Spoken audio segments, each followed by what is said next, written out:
Okay, we're going to hear from certainly some of the major players behind the 2014 NASCAR Sprint Cup Series championship team.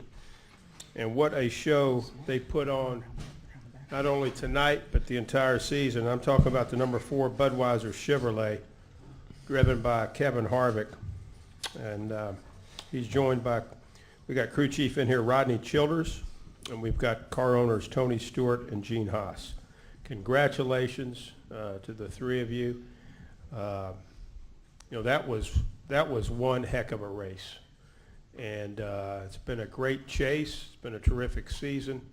And the way that this number 4 team finished it off here tonight was one for the ages. And I'm going to start with the crew chief, Rodney Childers, down there. Rodney, how did you hold up there towards the end of that race? There was so much ebb and flow, so many restarts. You had to have things go your way. Your driver had to hit his marks. Just talk about your emotion now, being the championship crew chief. Yeah, it was an interesting weekend, to be honest. I almost feel like the weekend went smoother for me than what I ever expected. I think back at the way I was at Charlotte and some of those other races where I was pretty much sick on the pit box. But I felt good all weekend, and the guys did an excellent job. Kevin did an excellent job, and I felt like we came down here as prepared as we could be, and I was actually okay if it went good or bad. That's one thing that we kept talking about before we came down here is, yes, we wanted to win a championship, but on the other hand, everybody at Stewart Haas Racing, everybody on the Ford team and the guys at Hendrick Motorsports that build those engines and chassis and everything else, everybody had worked their guts out all year. And I don't think, at the start of that race, I didn't feel like there was one person or one thing that we had not done, that we had not prepared ourselves for. So, all you could do is go out there and give it your all. And thankfully, everything worked out. And, it's been kind of hard, I guess, since we took the checker flag. For me, at first I was crying, and now it still hasn't sunk in. And it's just overwhelming, I guess you could say. And means a lot for me to, number one, have Kevin Harvick believe in me and want me to come do this, but to have Gene Haas and Tony Stewart, I wasn't even going to take the job until Tony got in his airplane and flew to Concord to meet me one night. And then he got back on his plane, went back to Indiana, and my drive home, I said, if anybody's willing to, number one, do that for me and spend that kind of money for me, they're going to look after me. And he looked me in the eyes that night and said, we're going to do this. And to be able to bring a championship home for every single employee at Stewart Haas Racing is just amazing. Thank you, Rodney, and congratulations. Gene, a terrific accomplishment this year by your race team. The number 4 car was fast every single week. And what's it mean to you to win this championship for Stewart Haas Racing? Well, it's a great honor to win our second championship at Stewart Haas Racing. I have to give a lot of credit, obviously, to Rodney, who made a lot of the right calls. With 20 laps to go and taking 4 tires, it's like, wow, and going back to, I don't know, it was 12th position or whatever, and then having to work back up through the field.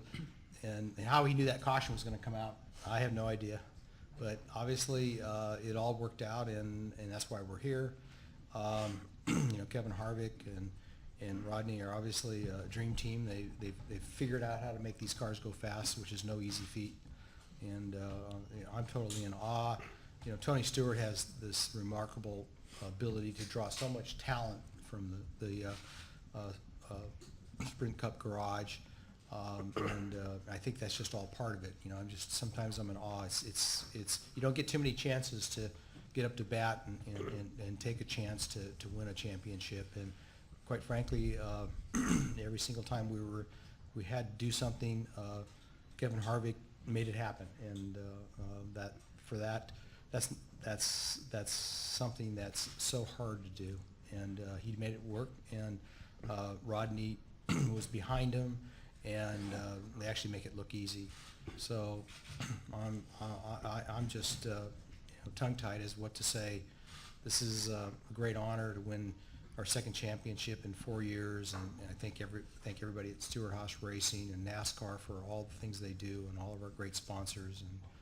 And this is just leaves me speechless to be up here again so quickly. And Thank you, Gene. I thank this man right here. And Tony, you've won Sprint Cup championships as a driver. You've won a Sprint Cup championship when you were the driver owner. And now you've won a Sprint Cup championship with one of your drivers winning. Just talk about this accomplishment and the satisfaction that the Stewart Haas organization gets to have crowned yet another champion in our sport. It's unbelievable. It is so hard to win a championship at this level, and in NASCAR in general, especially with this chase format. Every week it showed how intense it was, how much pressure there was on the drivers, the crew chiefs, the crew members, pit crews.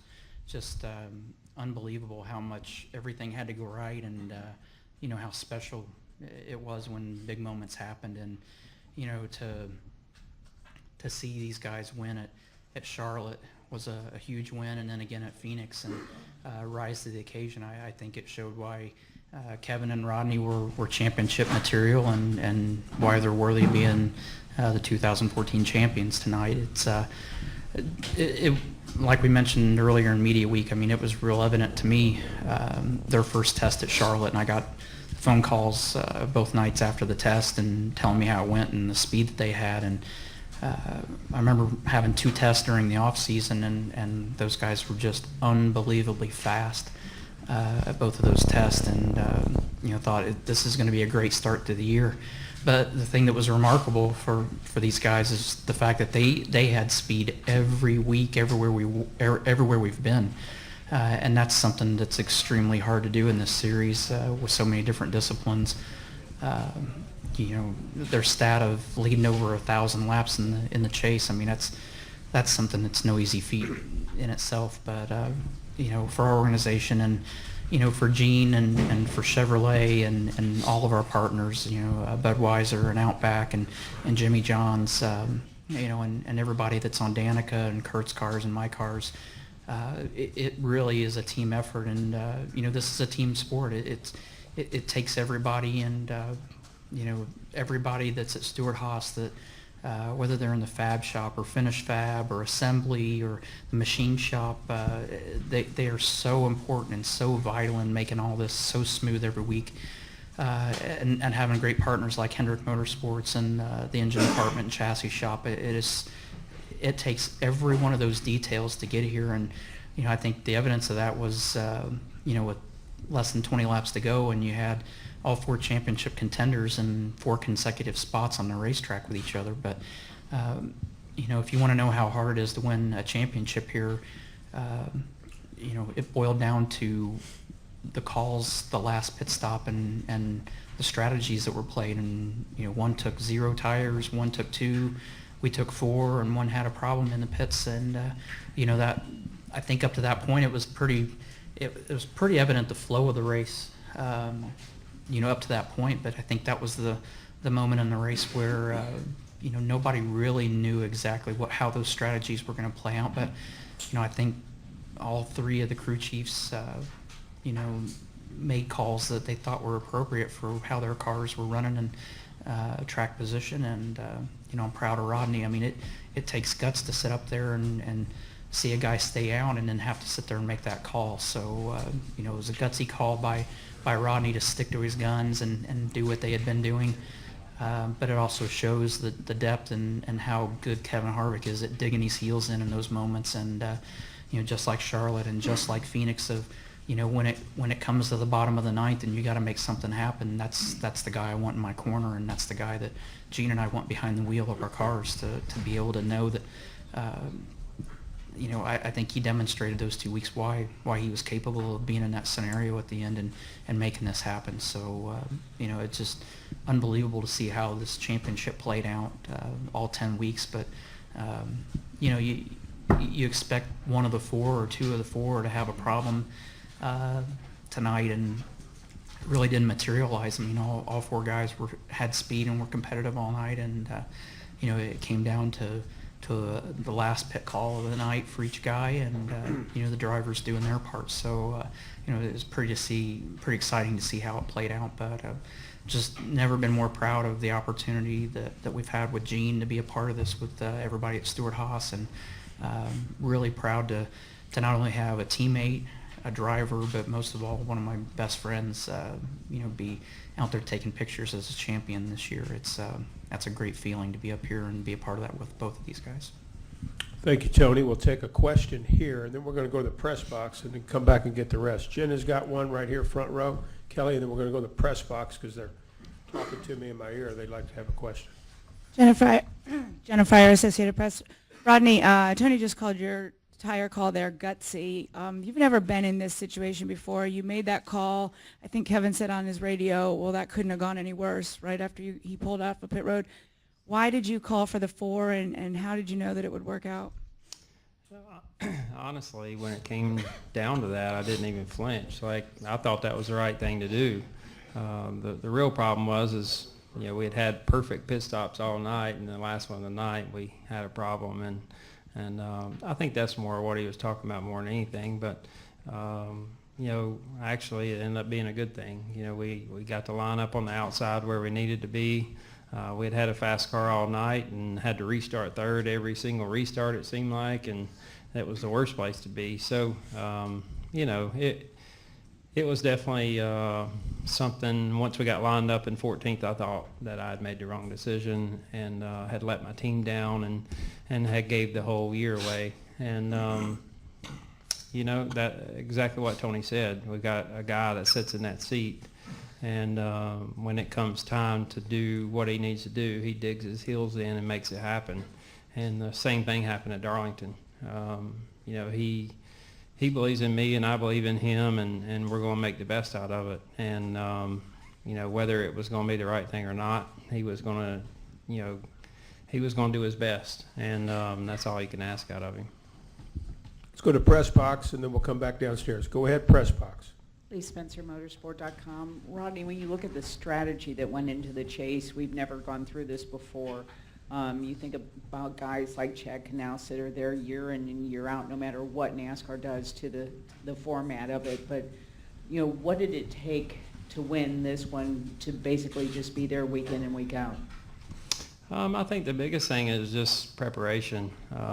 We had good speed all year, but we kind of called it quits at a certain point of the year, and we took, 7 cars apart down to a bare chassis, and we said these are our chase cars, and we put all new bodies on every one of them, new parts on every one of them, and we got ready to go racing. And I think that showed from Chicago all the way to the end of it. We had good speed, and everybody just did a really good job. Like you said, I can't tell you, I've never been involved in a championship run before with the old rules or anything, but for me, it was a lot of fun. I think NASCAR did a really, really good job of making it exciting for the fans and everybody, really all the teams too. I mean, it was exciting for us being on the pit boxes. So,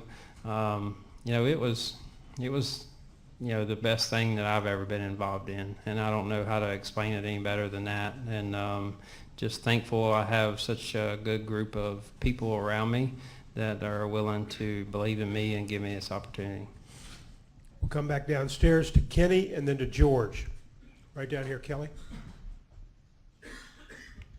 Kenny Bruce with NASCAR.com. Rodney, along those lines, I mean, obviously it's a big deal for Tony and Gene and everybody that's back at the shop and all the hundreds of employees. But for you personally, I mean, just when you stop and look back at where you were when you got started in this sport, and making the change this year and to be able to accomplish that. What does it mean to you personally?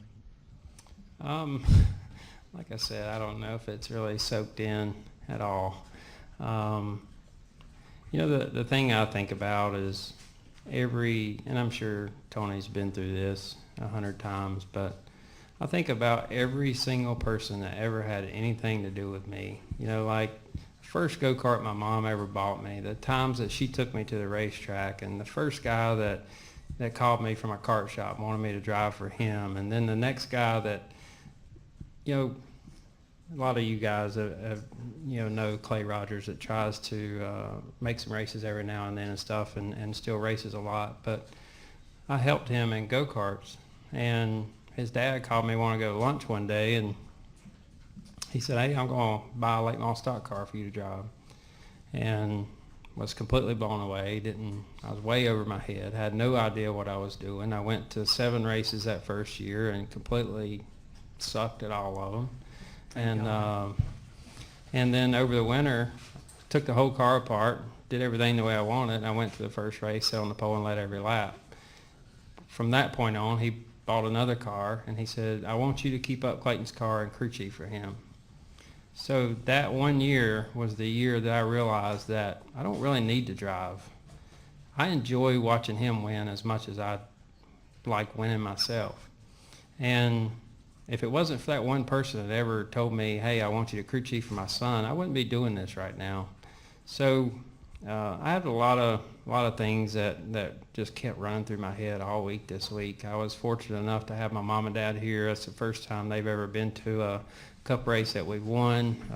2 of my very best friends since I was a little kid were here. So I don't know. I mean, it's just kind of unreal, I guess you could say, and it's just a lot of people that you want to thank, and and it's hard to do that a lot of times. So hopefully I'll get that opportunity. Over here to the far left to George. Tony, this question is for Tony. George Diaz with the Orlando Sentinel. Tony, I'm way over here.